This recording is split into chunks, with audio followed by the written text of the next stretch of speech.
Hello everybody and welcome back to my channel. If you're new here, thanks for stopping by. My name's Hannah. I am a Christian mama all about holistic living, gentle parenting, and just living a positive lifestyle. So if any of that interests you, I'd love for you to join this channel and hit that subscribe button and notification bell so you're notified every time I post a video. So today we are doing my first trimester recap.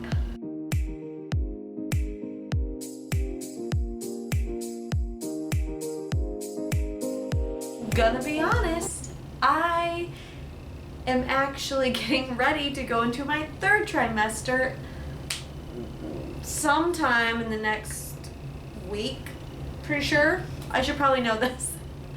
Anyway, so I am way behind on this. Let's get into this first trimester recap. So overall, this trimester was so much easier than my first pregnancy. It had its own challenges, but overall it was so much easier. And the main reason is that I was only nauseous in the mornings and late at night.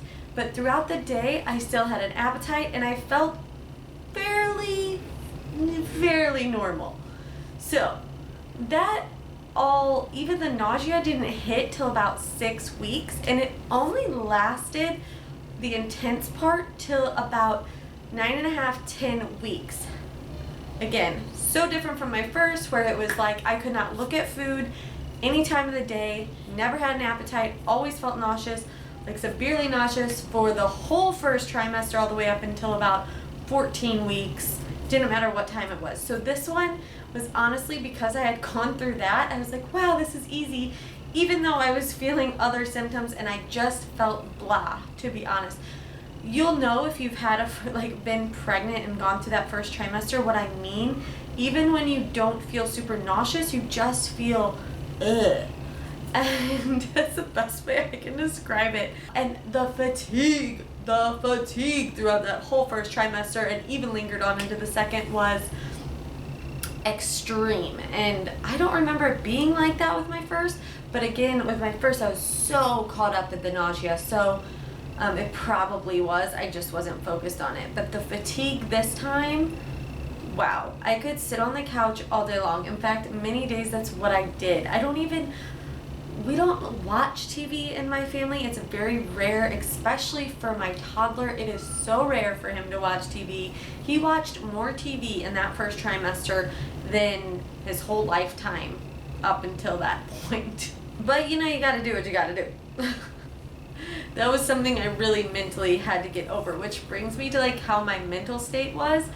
So I feel like I was fine, but I would go through spells of depression, because mom guilt for me is something I really struggle, or something I'm really working on.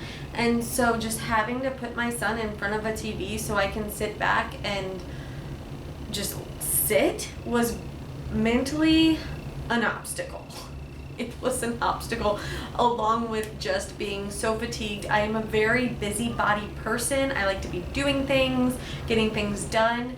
And to have something that forces you, or at least in my case, to sit down and be like, you're sitting and you're staying, and there's no other option, was something to get used to. However, of course, through all of this, I was still so grateful. And in fact, if you are in your first trimester, or if you've been pregnant, or maybe even, well, I guess any woman watching, it's funny because in your first trimester, when you have the symptoms, you're like, oh, I'm just so done with these symptoms.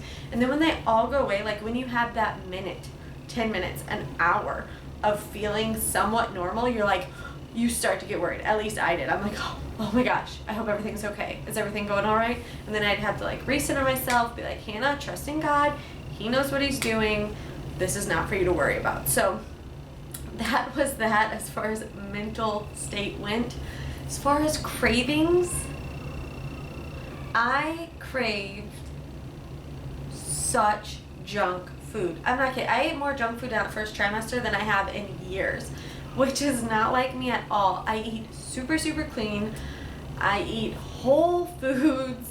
and nothing sounded good but greasy, oily, savory, processed foods. And yes, I mean processed. Like, I was going to Aldi and buying vegan cheese sticks. Like, if you know me, you know that's so unlike me. But at times that was the only thing that sounded good.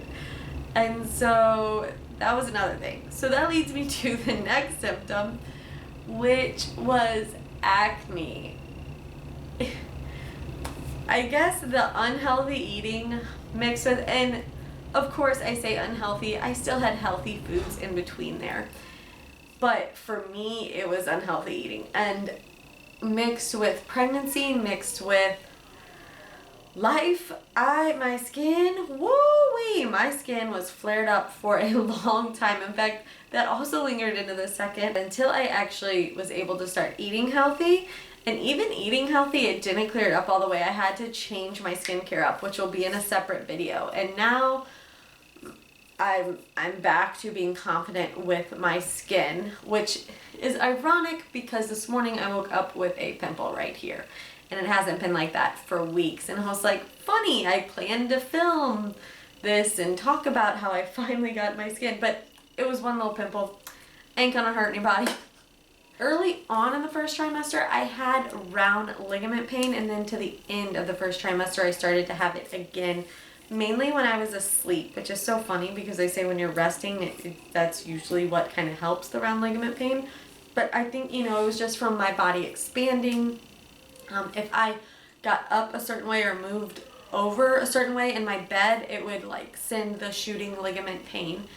I had headaches here and there. I'm not one to ever have headaches unless I like sleep wrong on my neck and then I have a headache due to my neck being tight. But I would get headaches in the evenings at times. And also, I wanted to be by myself. I was very internal. Now, this kind of may play into when I feel blah or nauseous. I don't like to talk to other people. I'm not really the type of person, if I'm feeling bad about any situation, like whether it's emotional or physical, I'm not the type of person who likes comfort. I know that's so odd because usually they say it's different, but I kind of like to be by myself and focus on me in those times and not have anyone around me. So I don't know if it was because of my tendency to naturally be like that and feeling like blah, or if it was just a pregnancy symptom of wanting to just kind of be alone, have my alone time, have my space. That was one thing I was going through. Now, with about 10 weeks, I feel like those symptoms, all of the ones I just listed, started to subside. So from 6 to 10 weeks, that's kind of what was going on. So 4 weeks of intense symptoms compared to my first pregnancy was just a blessing. My first pregnancy was a blessing as well. That brings me to my next symptom. Or nothing really brought me there. This reminds me. Thirst. In my first trimester, I was super thirsty. But thirst and just being overall super hungry in that first trimester, even when I was nauseous, I could feel super hungry. And, but at the same time, I only wanted particular foods. And those are the only foods I could mentally and physically put in my mouth. Nothing like, I just had this block. Like I could not, if I didn't think it didn't sound super good, it wasn't happening. And a lot of times in the evenings around dinner time, my appetite would completely diminish. So waking up in the morning, about an hour after waking up, I'd be super hungry all the way up until around 5 o'clock or dinner time.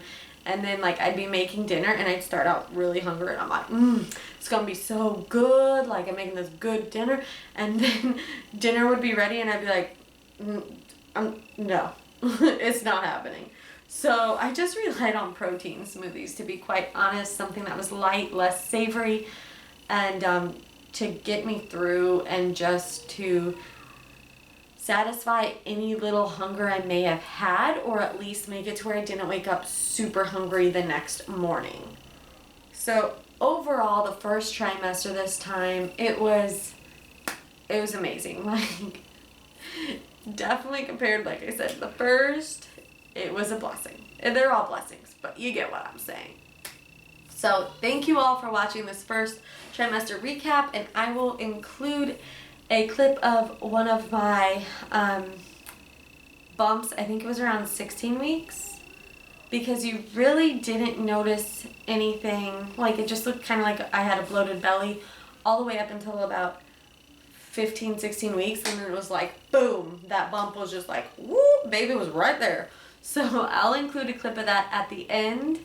But thank you all so much for watching. If you like pregnancy updates, or if you're anything like me where you just love watching, like, I will go and search for other, like, this week pregnancy update, or this trimester pregnancy update, and just watch other women's experience and what they're saying, and just feel like I have someone going through it with me.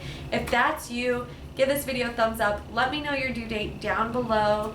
I love you all, and if you are trying for baby, just know it's in God's timing. He's there for you, and trust in Him. He has your back. I love you all so much, praying for you every day, and I will see you in my next video.